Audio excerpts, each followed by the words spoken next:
Friends, आप लोग बताइएगा कि एक जैसा खाना खा खा के कौन कौन बोर होता है। मैं बहुत जल्दी बोर हो जाती हूँ। तो आज मैंने बनाया था थाईलैंड का थाई करी।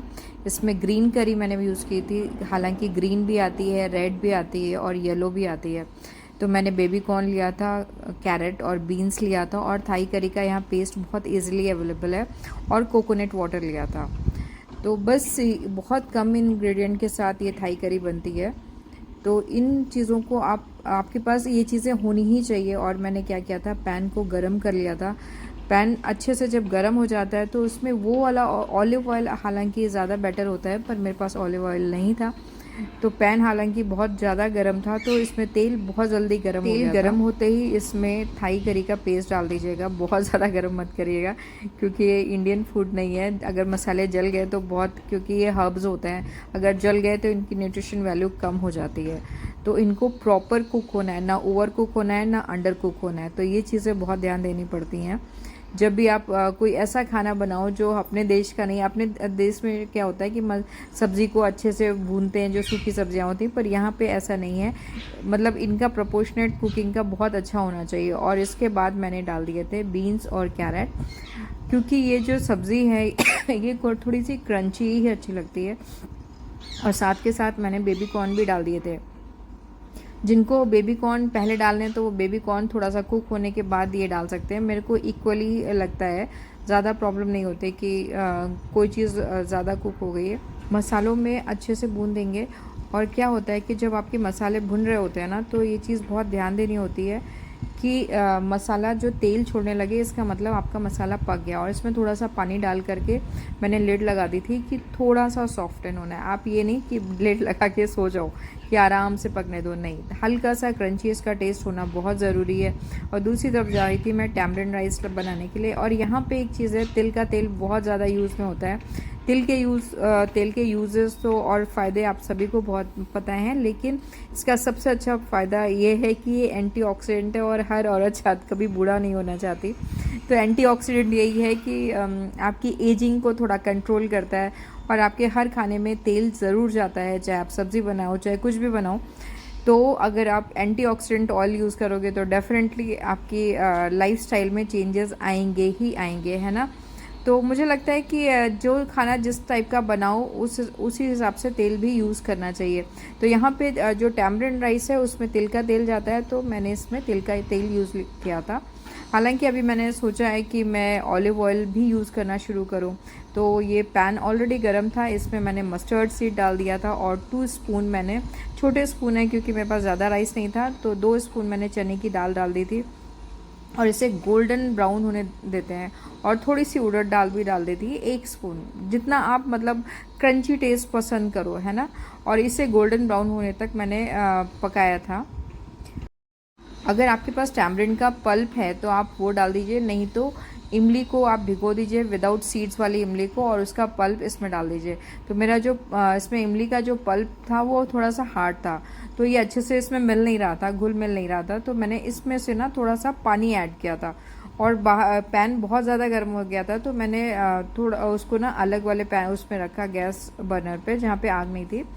तो थोड़ा सा टेम्परेचर मेंटेन हुआ। अब देखिए कितना यूनिफॉर्मली ब्राउन हो गया है ना। और इसमें मैंने अब डाले थे राइस, क्योंकि मेरे पास ऑलरेडी कुक थे, तो मुझे ज़्यादा मतलब वो नहीं करना पड़ा। अगर आपने तुरंत का तुरंत बनाया है तो ये बहुत इजी हो जाता है करना। तो मेरे पास फ्रिज में रखे थे, और इसे ना एक गट्ठर जैसा हो जाता है, तो उसको वो करना, अलग अलग करना बहुत ज़रूरी होता है।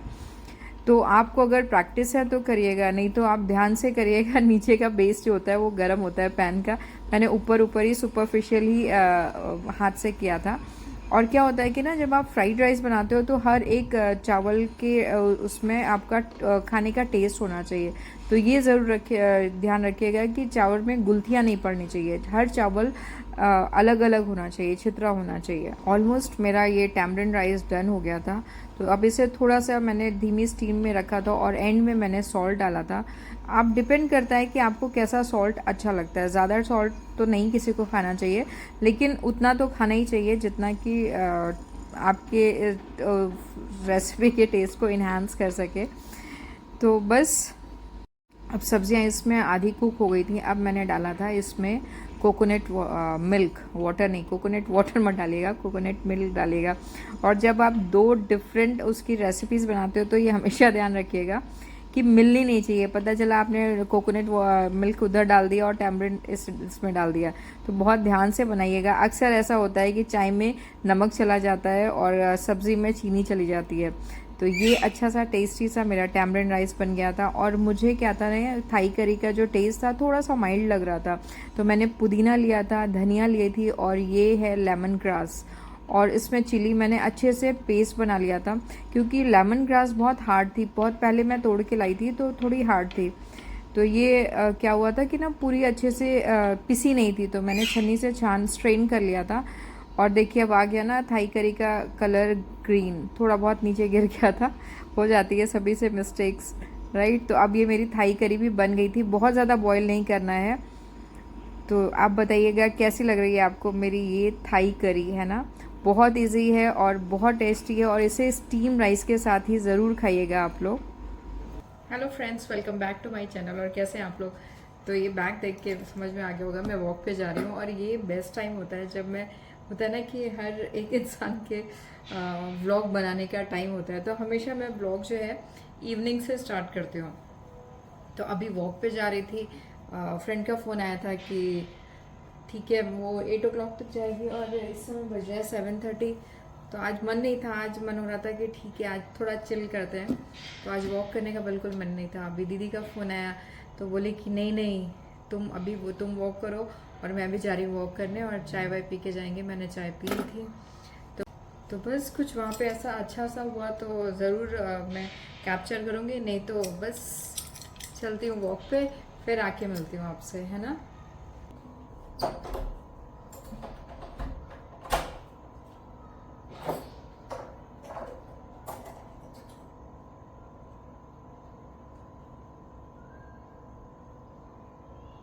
ठीक है, डस्टबिन तो सारे उठा लिए, आलू क्यों नहीं उठाया इसने। आलू पूरा ख़राब हो रखा है, फिर भी नहीं उठाया इसने। स्मेल करेगा ये। और आप लोग बताइए शाम को क्या करते हैं आप लोग, वॉक के अलावा क्या करते हैं। मुझे नहीं लगता मेरे पास और कोई टाइम टेबल है शाम को। पहले एक टाइम था जब बच्चों के पढ़ाने का टाइम होता था, है ना, तो वॉक का भी टाइम नहीं निकलता था, लेकिन मैं निकालती थी। वॉक तो मेरा कंपलसरी रहता था, पर होता था ना कि पहले बच्चों को पढ़ा लूँ, एक टाइम टेबल सेट कर लेती थी। तो बच्चों को पढ़ाने के बाद फिर वॉक करके आती थी, और बच्चों को होमवर्क दे के जाती थी, फिर आके चेक करती थी। तो अभी वो सब चीज़ें बड़ी मिस कर रही हूँ।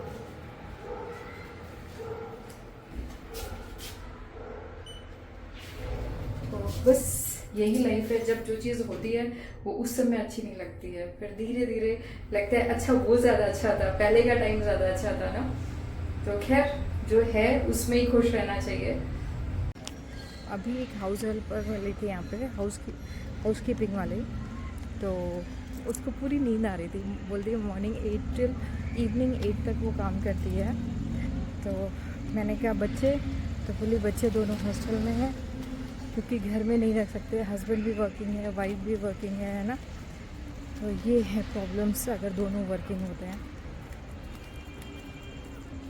तो खैर बच्चों को पालना भी बहुत बड़ी जिम्मेदारी है ना।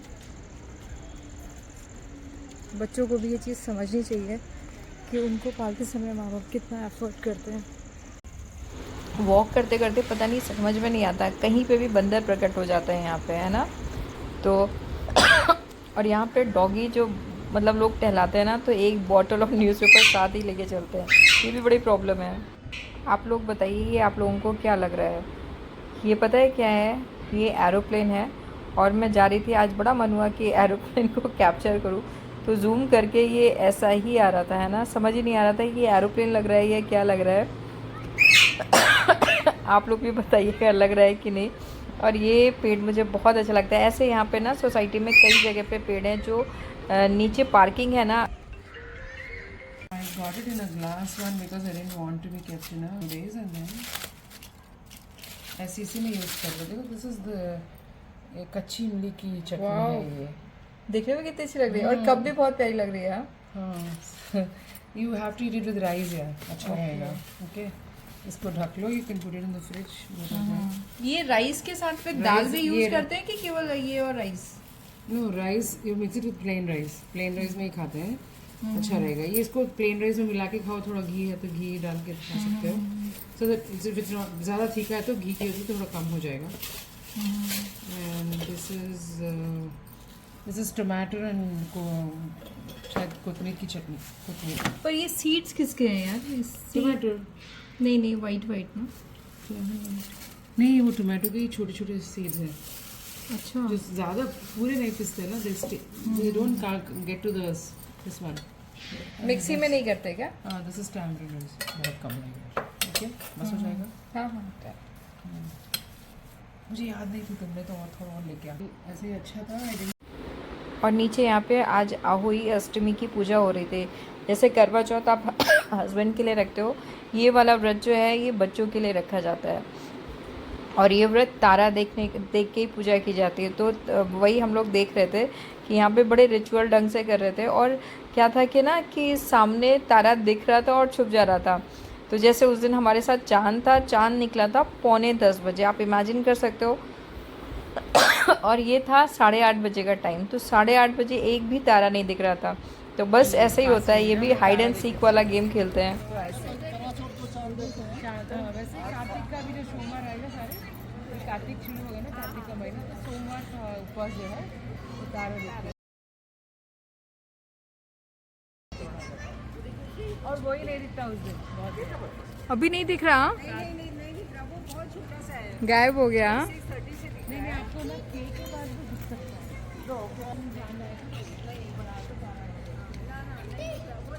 बस रात को मैं अपना व्लॉग एंड नहीं कर पाई. और एक चीज़ मैं और आपको बताऊं कि जो चाय में मैंने सौंफ डालना शुरू किया, सौंफ, दालचीनी और लौंग, वो बहुत फ़ायदेमंद है. मेरा थोड़ा प्रॉब्लम ठीक हुआ है. इवन डाइजेशन का भी प्रॉब्लम काफ़ी हद तक सॉल्व हो जाता है. मेरे बोलते ही इनका बोलना तो होना ही होना है. तो बस रात को मैं ब्लॉग का एंड नहीं कर पाई थी, तो मुझे लगा सुबह करती हूँ. सुबह थोड़ा मूड भी फ्रेश होता है, एनर्जेटिक होता है. तो बस अब मैं अपने ब्लॉग को एंड करती हूँ. अगर आपको अच्छा लगे तो प्लीज़ लाइक करिए, शेयर करिए और सब्सक्राइब करिए. देखते हैं, इसके लिए दिल से शुक्रिया. Thanks for watching. Bye bye.